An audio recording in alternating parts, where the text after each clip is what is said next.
Good afternoon, DY. I'm Rosanna Joashin. And I'm Ava DeBreo. Welcome to the Dolphin News. To start things off, we go to our principal, Mrs. Bennett, who we hope had a very happy School Principals Day this past Wednesday. Good afternoon, DY. Great job to the 8th graders who took the Math MCAS this week. We have more testing ahead, and I'm confident that you all will do well. I'd also like to give a shout out to our esports team. Both Spash Brothers teams made it to the playoffs. Congratulations on a great season. And as we finish the year, I just want to make a point to remind people to be kind to one another. I'd like to end the year on a strong note and see the high school community really look out for each other rather than bring people down. Please keep the Dolphin Way in mind when you arrive. Be here, be respectful, and be responsible. These qualities I hope you get used to practicing every day and take with you when you leave this building.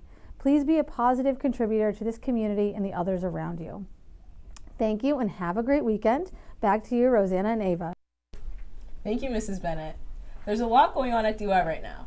We are deep into MCAS season, and very soon we will be deep into AP testing season. In addition to that, earlier this week, DUI was visited by a team from NEASC, which stands for the New England Association of Schools and Colleges. Schools all over New England are evaluated by the NEASC every 10 years to see if they qualify for accreditation. School accreditation means that our school meets the standards of quality set by NESAC. With accreditation, your resume and college applications will carry more weight. Like if you're going to Harvard.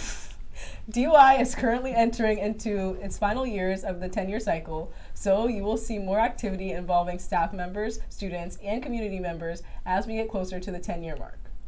Now we go to Dom for our sports news. Thank you very much. Thank you, Ava. Welcome back, my fellow Laguna Techs. Today, baseball is facing off against Stable home at 4 p.m. Softball will be playing at 4 away at Barnstable. Girls tennis has a match at home at 4 versus the Clippers. The boys tennis will be traveling to Falmouth for a match at 4 o'clock. Girls golf has a tee time at 4 away against NASA on Monday. The undefeated Unified Track team will be headed to sectionals on Monday to defend their winning records. Tuesday, the track teams will be running against the Warriors away at 5. Boys lacrosse is home against the Sharks at 4. The girls lacrosse team will be shaping up to defeat Monomoy at 4 as well. And a reminder that the Dolphin Dash is 8 days away. Be sure to sign up for the fun community event. The school store will have new merch coming very soon, so stay on the lookout, people. Back to you, and also a big congratulations to the newest Harvard commit, that is Rosanna. Congratulations, you absolutely deserve it. But anyways, back to you, Rosanna and Ava. Thank you, Dom. Wednesday, May 8th is Civics Day at DY. Students in both 8th and 11th grade will be celebrating their civics action projects. Some projects will be chosen for awards, and there will be a civics fair afterwards. I'm sure that some of you watching are wondering what civics actually is and what it means for DY. According to Webster's Dictionary, civics is a social science dealing with the rights and duties of citizens.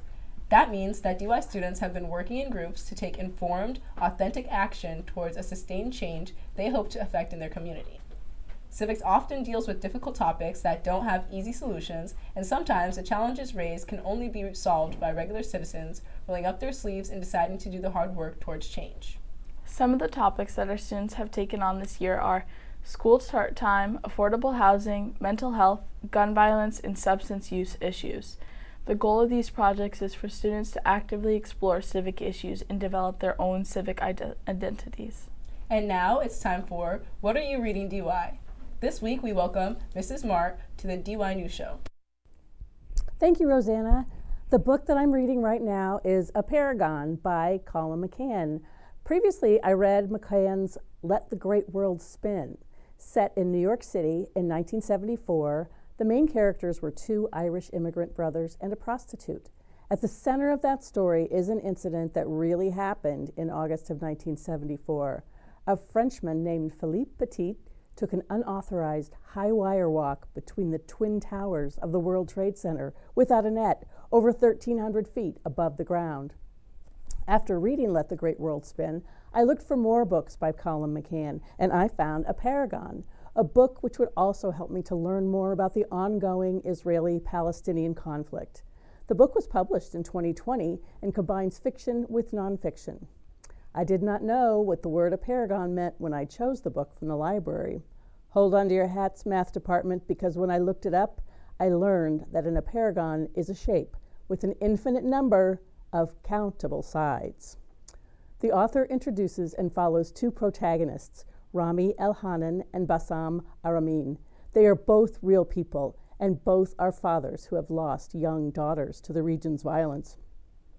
Rami and his family are Israeli Jews, and Bassam and his family are Palestinian Muslims.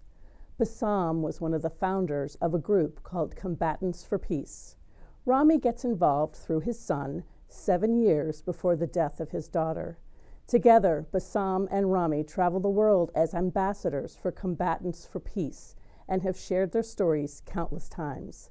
They believe that peace in the area is not only possible, it is necessary. Back to you, Rosanna and Ava. And now we come to our weekly segment, the DY Student of the Week. We're going to do things differently this time around because we've never had a nomination quite like this one.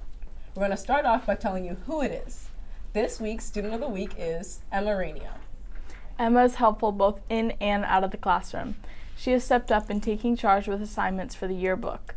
She also stays focused in class to complete her work and helps her peers do so as well. Emma helps her math teacher and students after every math class, after school, and during Dolphin Time. In fact, it was one of the students that Emma assisted with her math. She went to her math teacher and asked Emma be nominated.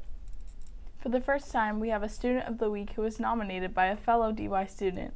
It is also the first time that a student has been nominated by not one, but two teachers, Mrs. Maycomb and Mrs. Endich. Emma, thank you for all you do to make DY a better place. And thank you for not only being conscientious about your own work, but also for lifting up the students around you. Now we go to Brandon for our weekend weather update. Thank you, Ava. The rest of today will be cloudy with highs in the 50s. Tonight will be mostly cloudy, becoming clear later, lows 45 to 50. Tomorrow, sunny in the morning, then becoming cloudy. Highs 45 to 55. Sunday will be more of the same with rain coming in on Sunday night. Though next week will be mostly rainy, a warm-up is coming on Tuesday next week with highs near 70. Have a great weekend, DY. Back to you guys. That's all we have for today. Thank you for watching and Have a great day in Dolphin Land, DY.